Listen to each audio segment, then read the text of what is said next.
Hello and welcome along to another episode of this FM21 Builder Nation story from Bangor City with me, Daniel. It's part 165 today and we are back for a big test in the Champions League. We host Manchester City, who are expected to win the group at a canter, and things haven't quite been going to plan building up to it either. Domestically, we look fantastic as always, TNS and Barry trailing behind, but it comes down to what we can achieve in Europe, and us, combined with TNS's poor draw, is making it look like a very tough year for Wales. So if you're looking forward to seeing if we can recover and shock the odds against Zinedine Zidane's side, please do chuck a thumbs up on the video. Subscribe down below for daily FM21 content every weekday from this series and the weekends for our new Spurs save too. And of course you can catch up in the eye above with the podcast channel, the Twitch channel for regular live streams and much more. But let's start this one by having a look at what's been happening on the pitch with Bangor City. Because it's been pretty comfortable in the league and domestically. We've been fantastic. However, there is one standout result here, isn't there? And it's the Champions League game we played off camera. We lost 2-1 away at Raith Rovers. We'd got the lead within 4 minutes. I was getting very excited. But we're immediately pegged back. And in the second half, Raith got better. They got stronger.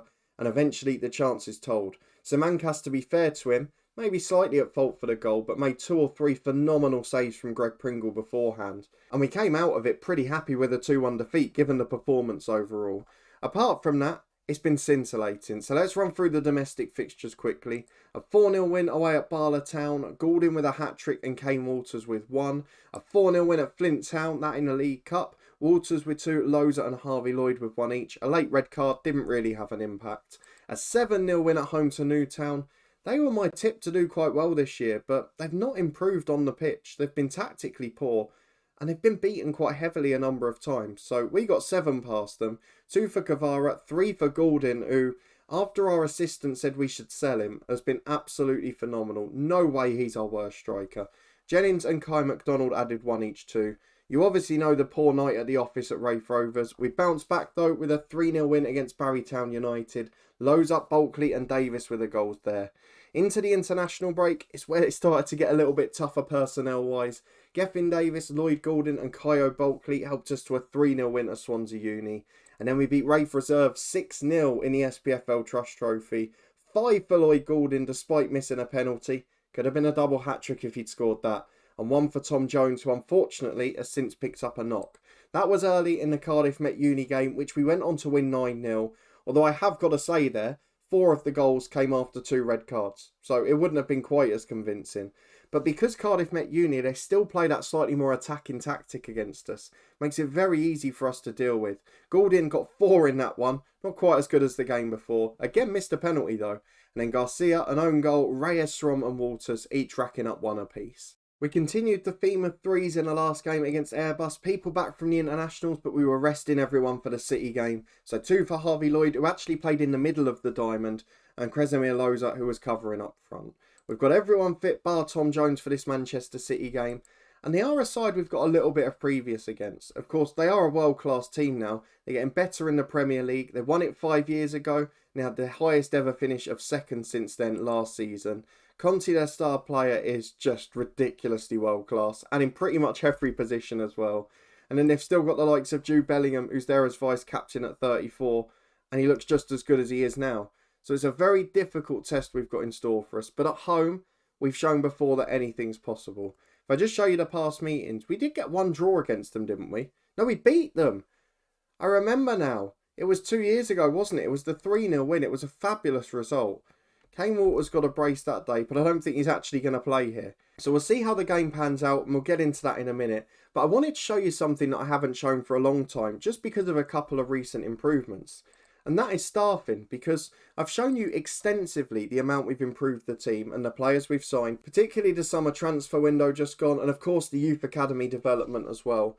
But this is probably the bit we haven't touched a huge amount, and there's been some fabulous signings on this front as well. So I think the last time you saw us bring in any staff was when we got our new head of youth development, and we've seen the impact that that man's made. He's absolutely phenomenal. Jamie Daly, still bringing through quality players every year, good personalities, good players, and he's a great coach too, so he knows exactly what he's looking for.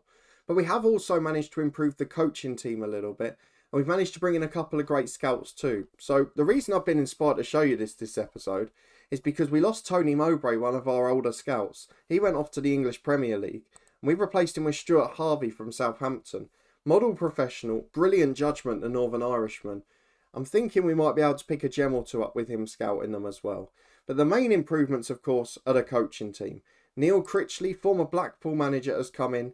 He's been a coach at Forest and Hull since. Joined us a couple of years ago. I just haven't got round to showing him. But again, a great personality, which I'm trying to build through most of the coaching team. And an exceptional coach. Probably the best we've got overall still to this day. We have brought a couple more in as well, though. Will Aimson being the star of them. He is a very solid all-round coach. Great working with youngsters. Good motivator, good man manager. And again, has got experience as a manager in the EFL and English non-league. So we're trying to bring in people that know what it's like to manage players, that have got good personalities and that can help them off the pitch as much as on it. Particularly because we're often going to have a very young side. Like now, where we've relied on young wonder kids from abroad or from the Premier League and Championship on frees, rather than going for the big guns at the top of their game. We're just not in a position to do that. Even now, financially, we can only afford one or two. And we still can't really afford the wages. So, if I give you an example, before we found the lad on loan from Spurs in the summer for holding midfield, I was trying to sign Ronnie May Pickford. He was on loan at the Championship Bournemouth last year, and he's now back at Fulham in the Premier League. I looked at him, I went, brilliant. He's a wonder kid, he's a holding midfielder, he's good on the ball, he can win it, he's got everything. They wanted £62 million, and then he wanted 40 grand a week. Now, we can only offer up to 30 grand a week, so we would have had to pay more in bonuses there. And that would have been basically half of our bank balance just for one player. And we can't justify that at this stage. We've got to be a little bit more patient. If we have 1 year, which you saw with Zenit, we got a scare this season. If we have 1 year where we don't make the Champions League, we will lose £10 million or so. So we've got to be very careful with how we approach this still. We're not at that perfect stage yet, and I do want a stadium before the end of this save. So a number of factors to consider there. But it's all about Manchester City today. If we've got time, we'll show the Kef and Druids match again. But that largely depends on how this one starts. Everything's looking great off the pitch. The dynamics are flying. They're all the things we don't even have to worry about now. But let's go and get into this one. Rafe are playing Montpellier. That's a crucial game for us. Because obviously, where we've sort of lost to Rafe now, particularly in the away game, if we can beat them at home, we almost want Montpellier to win this game. Because we know that we've got the beating of them. We've done them on the road and we could beat them at home as well. So I'm secretly hoping that the French side can have a good day at the office, but against the Europa League holders, that's going to be a very difficult ask. Let's go and have a look at the team the assistants picked for today. Can't remember if I came in and changed it. I think I did. Yeah, so this is the 11 and 18 we're going for. A few with a heavy match load, but the way the international breaks are working now, we've only really got 13 or 14 senior pros left, and I just have to play them. So we do have a little bit of imbalance the week after. It should level itself out because then in the next game and the Bala quarter final, we can rest people if we need to. Before we go on to the big run again with the return fixture against City after the Cardiff Met Uni match.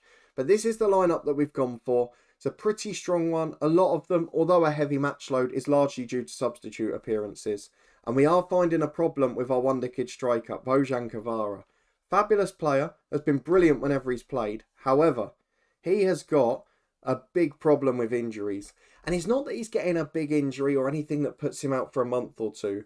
He is continuously out with 5-6 day knocks and just misses one game and never gets match fit as a result. You can see his sharpness. He's the only one in the squad now really where it's off, bar McKenzie.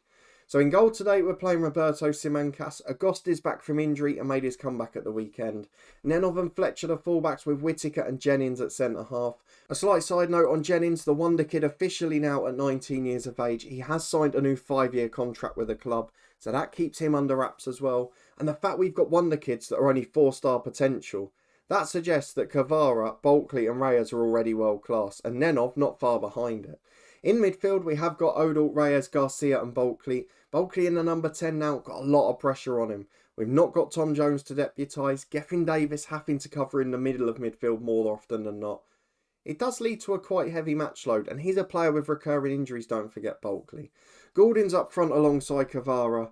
This is the man that they wanted us to sell in the summer. And as it is now at 29, we're probably going to get a massive offer from a Chinese club, and we will have to consider it.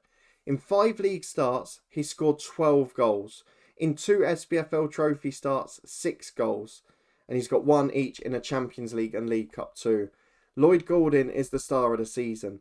Kane Waters, not had the best start. Kresimir Loza, been so-so. Both of them still on 9 goals, having said that. But the 11 we've got today is probably our strongest one. And it's got to get a result against City, because we slipped up away at Raith Rovers, albeit it's not a huge shock. But if we want any ambition of getting second place, this is a must-win match. And there aren't many teams you'd less want to face in that situation. Well, here is the lineup. I remember the left winger Kamel Haddad. He's a world-class footballer. Roche, the skipper. Conti we looked at beforehand. Silvio's class. Bellingham's on the bench. I mean, that tells you all you need to know. He would walk into our team. But let's go and ask the lads to impress us. Let's go back to a balanced mentality. And just hope. It's one of those nights where City have a slight off day. They're a little complacent. And maybe we catch them on the break with our pace in behind. It's going to be a very difficult ask. But we've shocked the odds before. Let's see if we can do it again. We're straight from the kick-off, never a good sign. Although, to be fair, was it the Montpellier episode last time out, where we conceded that shot early on and then went and nicked the goal at the other end? As Bulkley's won it high up the pitch for Reyes, to Goulding. He's got 2 up with him, goes alone. Lloyd Goulding straight in. 18 seconds on the clock. And Lloyd Goulding gives Bangor City the lead. Brilliant interception from Nenov in the middle. Again, Bulkley and Reyes producing the through balls. And we've gone ahead straight away, though that's 1-1. René Roche in behind on the corner. He gets there, he wins the header. He just literally runs from behind his man, makes the run across the front. Nobody follows him. And it's 1-1, straight in. Did Nenov get a head on that? He must be really short, because he headed it and he still didn't get up to the bar. As he headed away from a Nenov throw as far as Odell. Already on a yellow card. He's not really adapted to this yet. Lloyd manages to discipline himself and get them a little bit later on. Hasn't yet happened on this regard. Out to the left-hand side to Haddad, the world-class winger. Got time on the ball, goes for the big switch. Fletcher heads away to Gomez Garcia. And to be fair, our squad's not that much worse than City's. It's just that they've got 4 or 5 players in a completely different universe. As Jan Sante gets in down the right into Haddad. Simancas gets a hand to it but can't stop it. And Dimitar Nenov, I think we might have a regret here. Because my memory of Nenov is that he's quite short. Let me just go and double check this. Dimitar Nenov, yeah, 5'3". And although he's not bad in the air, he's not going to compete. Whereas Kai McDonald is 5'11", can play centre-half as well. And it's ended up costing us. And that's a factor I haven't put in Europe, I don't think. So potentially a selection mistake there. Manchester City lead 2-1. And they probably haven't deserved it. As we're now 5 minutes from the break, City have played quite well to control this game since going ahead. Toro's got the ball at right back, goes long towards Silvio. Odell wins the ball, and to be fair, in complete contrast to the Nenov situation, Odell has improved us there because he's a natural centre-half as well. He wins those ball in the anchorman positions a lot more in the air. As Nenov gets the ball at right back, big hoof down the line, nobody there. Jordanescu can play away to Haddad. Lovely through ball again, Silvio's 1-on-1. We ain't beating City today. We might have got that lucky fixture 2 years ago. But to be fair, it's a lot easier when your opponent's already got their situation wrapped up.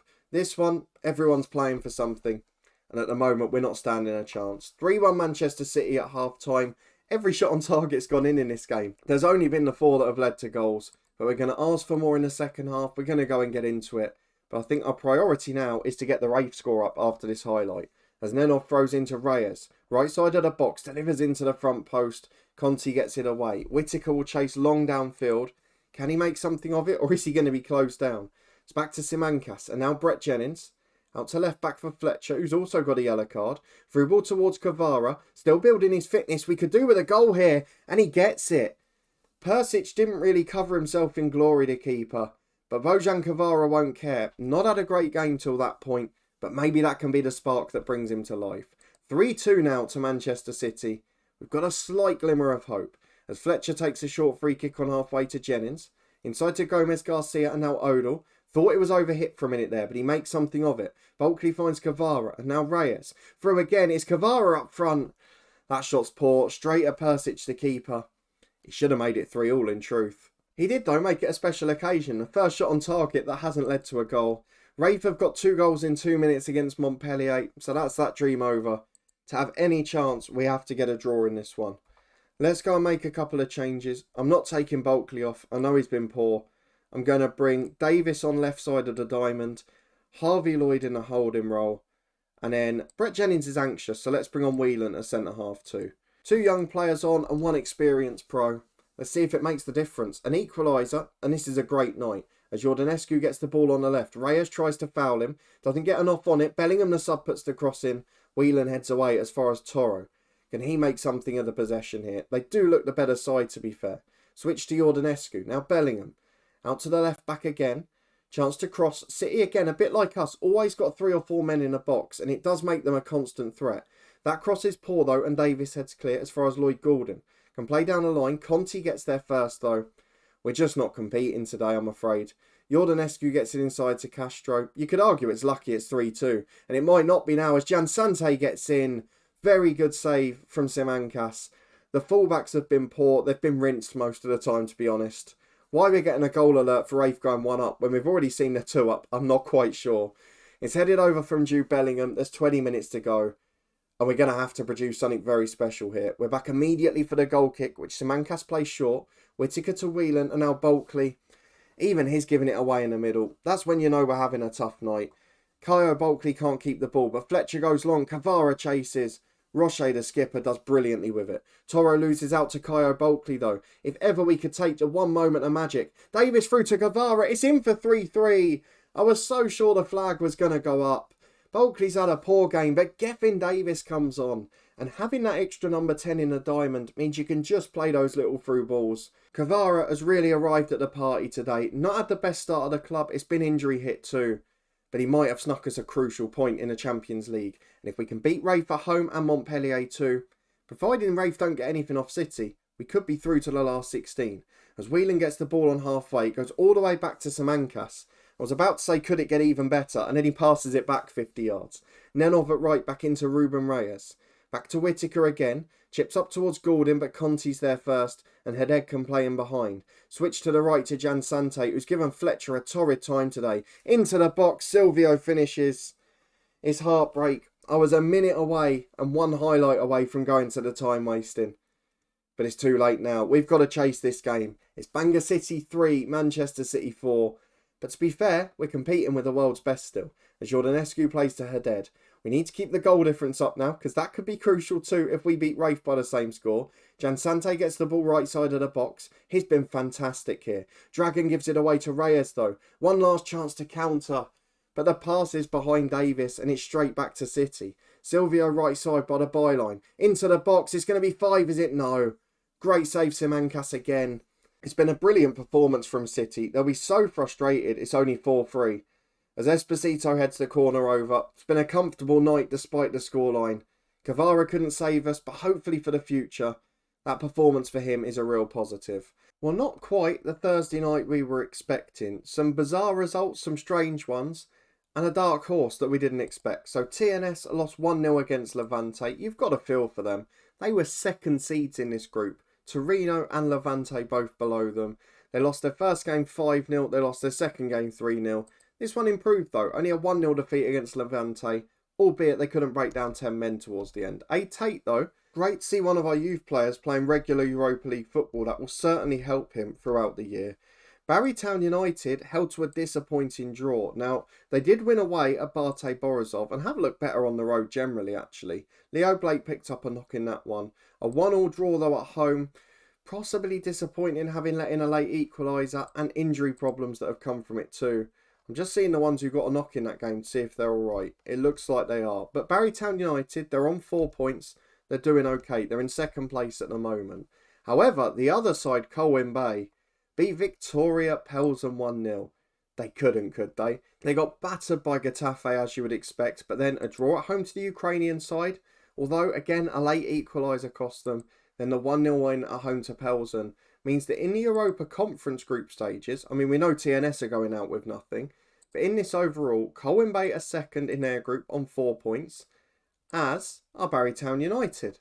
So we could yet have 3 sides through in Europe, albeit Colwyn Bay's is going to get a lot harder. I would expect Barry to be second in theirs, and TNS have got absolutely no chance. So this is why us either getting second and getting those 5 points for getting to the last 16 of the Champions League, or going on a massive run in the Europa League is so important, because we are going to lose points elsewhere this year.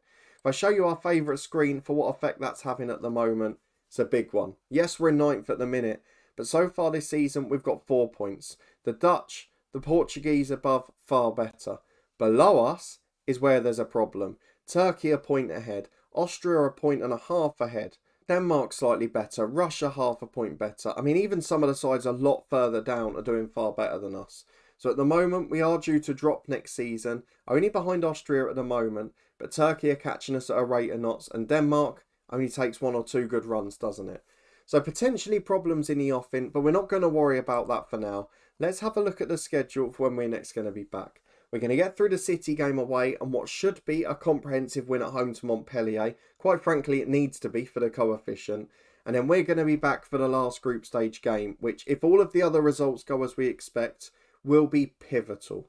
If we beat Raith by more than what they beat us, we'll be hoping that can get us into second place in a group.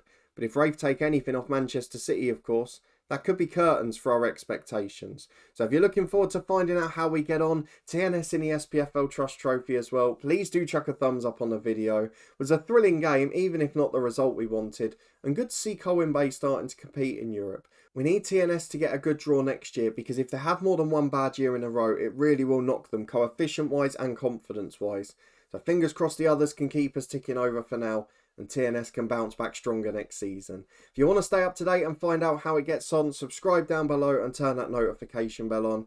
Weekday episodes from this series at 3:30, weekend ones at midday from our Spurs save. You can find regular live streams, football watch-alongs and from FM up in the eye above. That's over on the Twitch channel. And the football podcast with our latest championship predictions shouldn't be too far away. But a big thank you for watching. Your support as always, it is greatly appreciated. And I'll see you next time for another big episode with Bangor City, a crucial one against our old foe Raith Rovers.